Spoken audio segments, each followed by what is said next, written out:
Fue y sigue siendo un héroe de las virtudes cristianas. Es alguien que no menoscabó ni la salud ni las propiedades.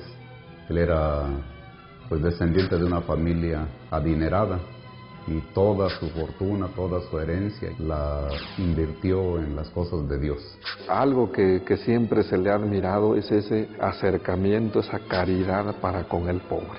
El padre Rafael Guízar y Valencia, en sus 3 años de servicio, no solo dio un impulso transitorio a la acción pastoral de la Iglesia en Cuba, sino que convenció vivencialmente a obispos y sacerdotes cubanos de la necesidad de evangelizar. Él tenía siempre el carisma, el entusiasmo por las misiones. Y él decía, yo soy un obispo misionero, yo no sé hacer otra cosa sino dar misiones. Se sintetiza todo en lo que llamamos caridad pastoral, porque él fue ante todo un pastor. En su pecho ardía la llama del amor de Dios que revelaba al misionero infatigable, al gigante de la caridad.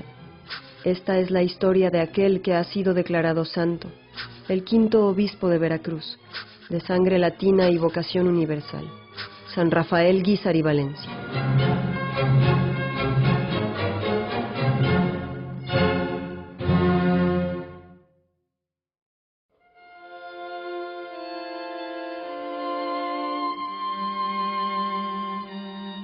Él, de origen michoacano, nació en Cotija el 26 de abril de 1878, de una familia acaudalada, que en nuestro tiempo podría ser considerada como multimillonaria.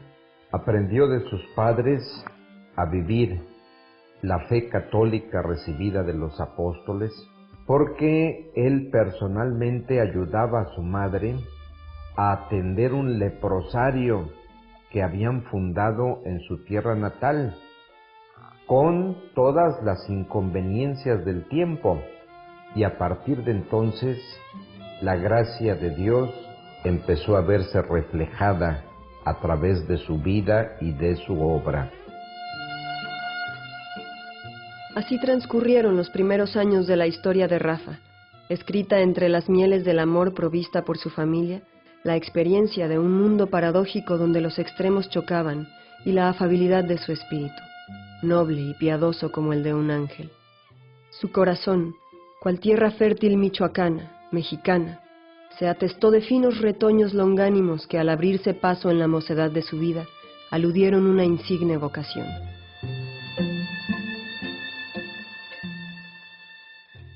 Su vocación nace de una manera curiosa.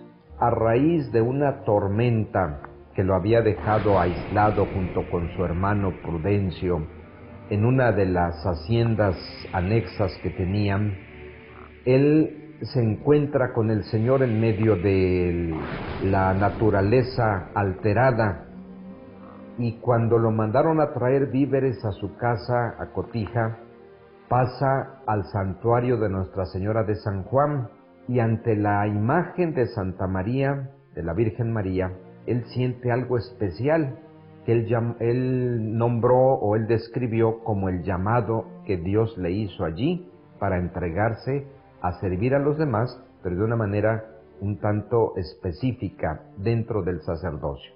Siempre el llamado al sacerdocio va a ser un misterio, y creo que en eso todos los sacerdotes vamos a estar de acuerdo, porque es Dios el que llama, no es uno el que se presenta. Uno siente en lo profundo que Dios te llama, y uno a veces puede resistirse, sí, Señor, mejor otro lado aquí y allá, pero te sientes atrapado por un poquito al estilo de Jeremías, que decía, me sedujiste, Señor, y me dejé seducir. En el interior del corazón de Rafael surgió la pregunta: ¿qué dificultad tengo yo para ser sacerdote? Ninguna. Soy libre para servir a Dios. Para ese entonces, su madre había fallecido ya, pero contó con el apoyo incondicional de sus hermanos y, por supuesto, con el de su padre, don Prudencio. En el año de 1896, emprendió la aventura de su vida, cuando ingresó al seminario de Zamora a la edad de 18 años. En su tiempo de estudiante en el seminario, se caracterizó por ser un alumno aplicado, por un alumno piadoso que con sus compañeros ejerció de una manera directa la ayuda, la solidaridad y la caridad. Lo que hacía era compartir lo que sus padres le mandaban, ya fuera en dinero, ya fuera en especie. Sin duda la caridad fue su aliada incondicional en todos sus afanes. De su interior emanaba un júbilo por el hecho de acudir al llamado del Señor y sincronizar su deseo de realización personal con el plan de vida que Dios le estaba proponiendo. Esta alegría la plasmó en sus actividades cotidianas como seminarista.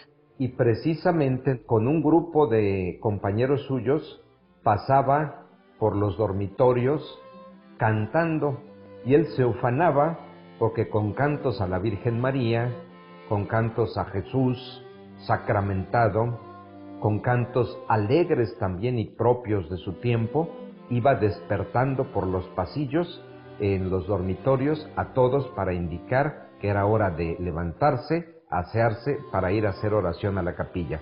Y le llamaba a ese grupo y a los cantos los gallos místicos. La vocación del entusiasta seminarista se desarrolló entre la diversión con sus compañeros, el férreo aprovechamiento en los estudios y la inocencia propia de la edad. Sin embargo, al concluir el curso de filosofía, sobrevino un percance que lo impactó fuertemente.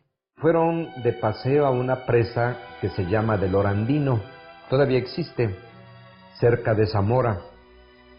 Se subió a una canoa con sus compañeros porque era día de descanso, era día de paseo de los seminaristas, y no faltó el maloso que empezó a balancear la canoa de un lado para otro para asustarlos de tal manera que se fueran al agua. Él inmediatamente advirtió: no la muevan porque si me voy al agua yo no sé nadar. Y uno de sus compañeros no le hizo caso. Se hundió sin poder salir.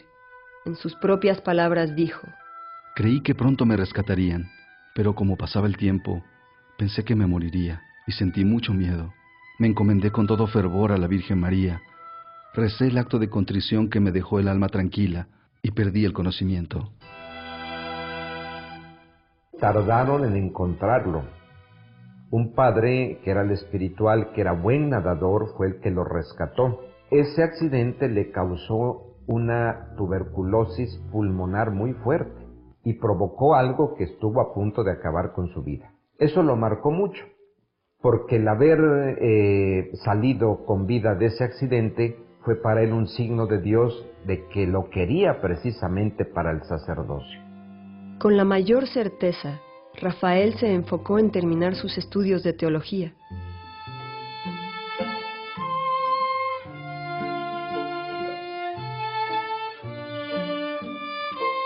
Como el polen transportado por el aire, llegó el día esperado.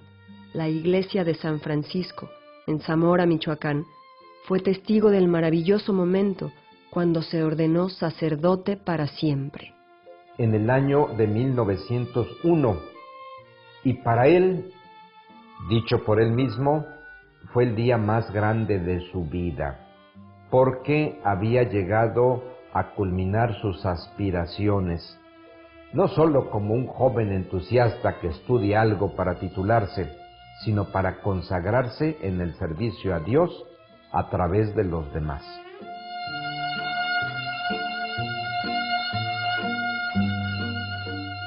Reflexionando en las palabras de Jesús al reconocer que la mies es mucha y los operarios pocos, el entusiasta sacerdote destacó por su espíritu de servicio en los quehaceres pastorales, con el beneplácito de su prelado. Su obispo, el señor Cázares, cuando San Rafael Guízar es recientemente ordenado, lo nombra profesor y espiritual del seminario de Zamora. Hago una anotación: se ordenó a los 23 años de edad y también a esa edad lo nombra canónigo de la Catedral de Zamora, porque era un sacerdote virtuoso.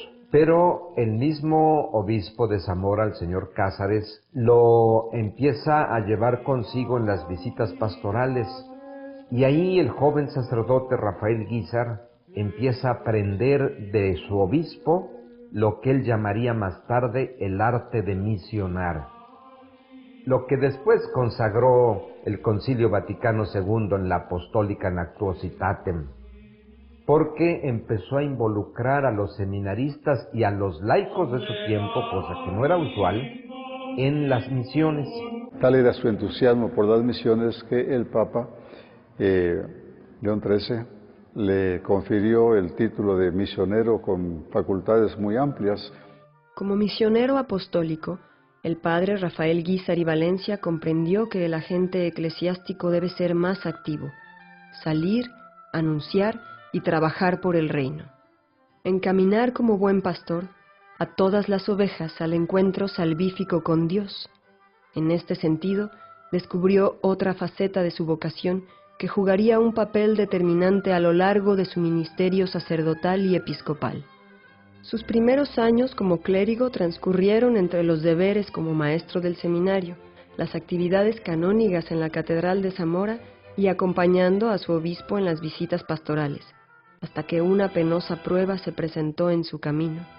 San Rafael Guízar, estando muy cercano a su obispo, el señor Cázares, las envidias inmediatamente empezaron a rondar su vida y desgraciadamente dentro de sus mismos compañeros sacerdotes.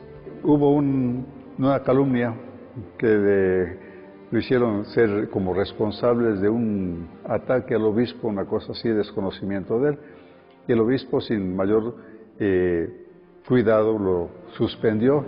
Lo suspendió ad divinis. Ahora, hay una anotación que debo hacer.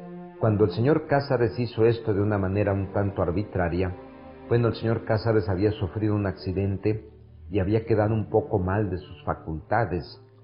Y la suspensión ad divinis es la máxima pena que un obispo le puede poner a un sacerdote, porque lo inhabilita, le prohíbe celebrar cualquier sacramento, todo, excepto la absolución en peligro de muerte. Lo saca del seminario y estuvo confinado a vivir en su casa, a asistir a misa de 7 todas las mañanas a la Catedral de Zamora para recibir la comunión como cualquier fiel, revestido con cota y estola como canónigo, y esa suspensión la aguantó aunque él sabía que era injusta.